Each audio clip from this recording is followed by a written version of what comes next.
আজ থেকে অনেক দিন আগের কথা। তা প্রায় 25 বছর আগে ঘটে যাওয়া ঘটনাটি। তখন থাকতাম আমি নানার বাড়িতে। আমার নানা আমাকে খুব ভালোবাসে। একদিন আমার নানার সাথে গেলাম দাওয়াত খেতে, কিন্তু আমাদের দাওয়াত ছিল রাতের খাবারের। আমার নানা আর আমি দাওয়াত খাওয়া শেষ করে ফিরতে থাকলাম। আমাদের দাওয়াত ছিল গাঁওঘরা গ্রামে। সেখানে দিনের বেলায় ভ্যান গাড়ি পাওয়া যায়, কিন্তু মাগরিবের পরে আর কোনো গাড়ি পাওয়া যায় না। আর যদি গভীর রাত হয় তবে তো কোনো কথাই নেই। তখন প্রায় রাত 10টা।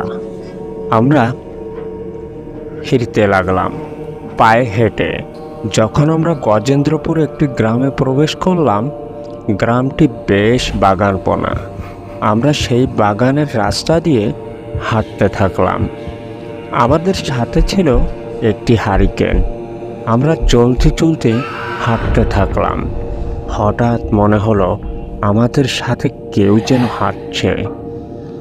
আমি আমার নানাকে বললাম ভয়ে ভয়ে, নানা, কেউ মনে হচ্ছে আমাদের পিছে আছে। নানা আমাকে কিছু বুঝতে দিল না, কারণ আমি তখন ছোট। নানা যদি বলে দেয় আমি ভয় পাবো। এবার নানা বললেন, আরে পাগল, কেউ না। আমরা হেঁটে যাচ্ছি তো, তাই বাঁশবাগানের ভিতর পাতা নড়ছে হয়তো, তাই ভয় পাচ্ছিস। আমি নানার বোঝানোর দ্বারা আবার সবল হৃদয়ে হাঁটতে থাকলাম। আর কিছু দূর যেতে না যেতেই মনে হলো পিছন থেকে কেউ একজন দৌড় দিল। আমি বারবার পিছন ফিরে দেখতে থাকলাম কে আছে পেছনে, কিন্তু কাউকেই দেখতে পেলাম না। আমরা দ্রুতভাবে হাঁটতে শুরু করলাম। আমি বললাম, নানা, আর কত দূর হাঁটতে হবে? নানা বললেন, আর বেশি দূরে নয়। হেঁটে পারছিস না? আমার কাঁধে ওঠ। আমার নানা আমাকে কাঁধে নিয়ে হাঁটতে থাকলেন। আমরা এভাবেই কিছু দূর গেলাম। হঠাৎ সামনে আমার সাথে এক পেতনির মাথা বেঁধে গেল। আমি ওরে বাবারে বলে নানার কাঁধের থেকে লাফ দিয়ে নেমে পড়লাম। আমার নানার সাহস ছিল অনেক। আমার নানা বললেন, এই হারামজাদা, এখানে কি চাস তুই? ওভাবে বাচ্চাদের ভয় দেখাচ্ছিস কেন?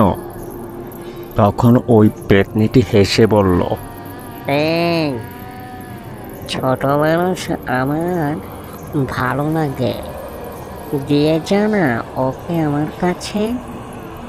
আমি ভয়ে জড়সড় হয়ে আমার নানাকে ধরে দাঁড়ালাম।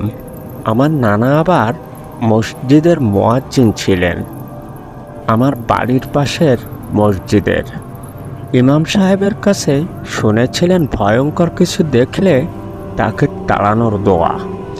আমার নানা আয়াতুল কুরসি 3বার পাঠ করে ফুঁক দিলেন। পেতনি ওরে বাবাকে বলে চিৎকার করে হারিয়ে গেল। আমার নানা বলল, কি আমার নাতিকে নিবি না? নিয়ে যা, আয়। তার আর কোনো পাত্তা পেল না। আমরা নিরাপদে বাড়ি ফিরে আসলাম।